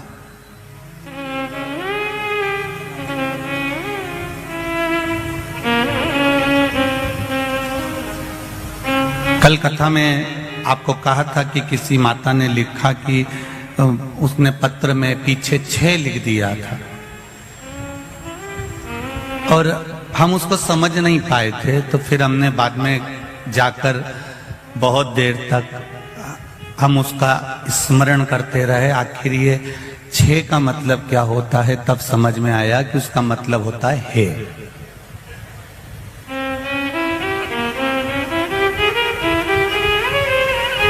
अब एक बात निकालने में आई कि आखिर गुजरात वालों ने ये 6 कहां से निकाला।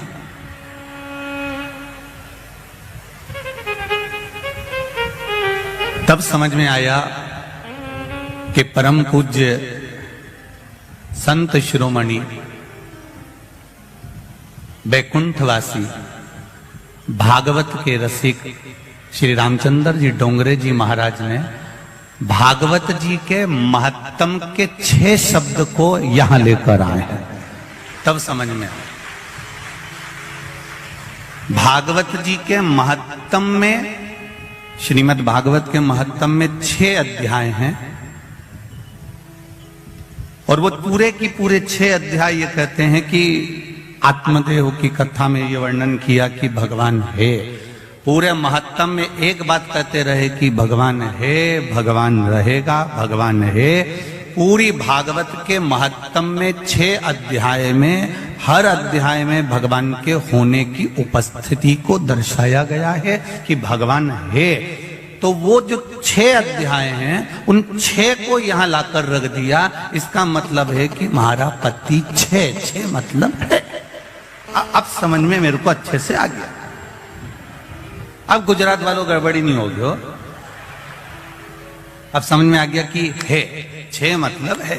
मतलब जैसे भागवत जी के महत्तम में 6 अध्याय हैं, 6 अध्याय का मतलब 6 अध्याय में ये वर्णन करा गया कि भगवान है, कृष्ण है, राम है। उसी तरह अब समझ में आ गया कि गुजरात वाले 6 जब भी बोले तो समझ जाओ कि भोलेनाथ है।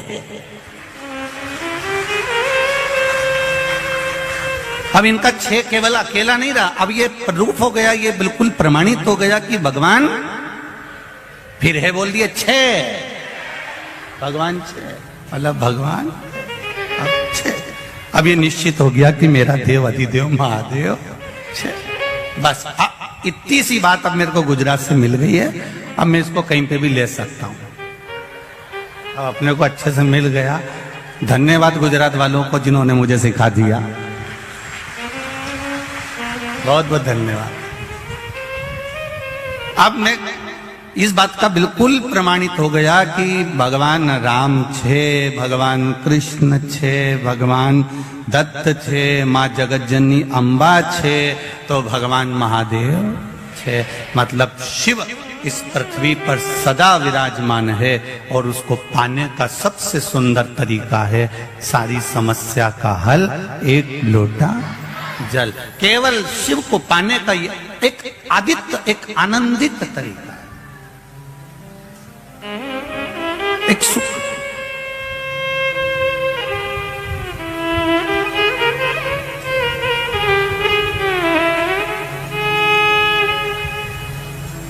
आज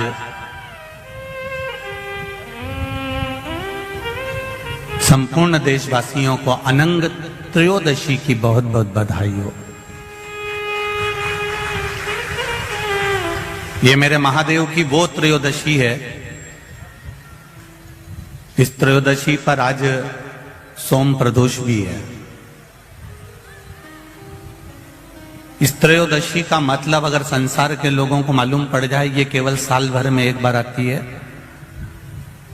महाराज वर्ष में केवल एक बार मार्गशीर्ष मास के शुक्ल पक्ष की जो त्रयोदशी होती है, इसको अनंग त्रयोदशी कहते हैं।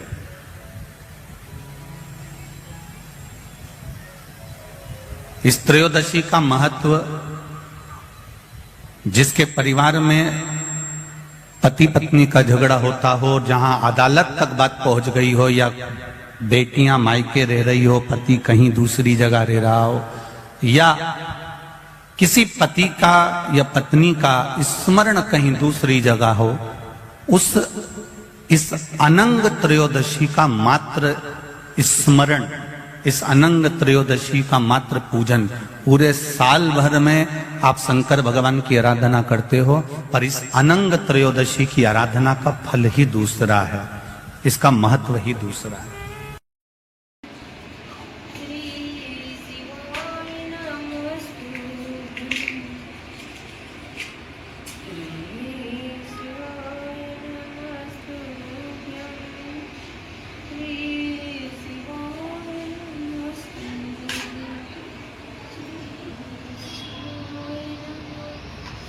Om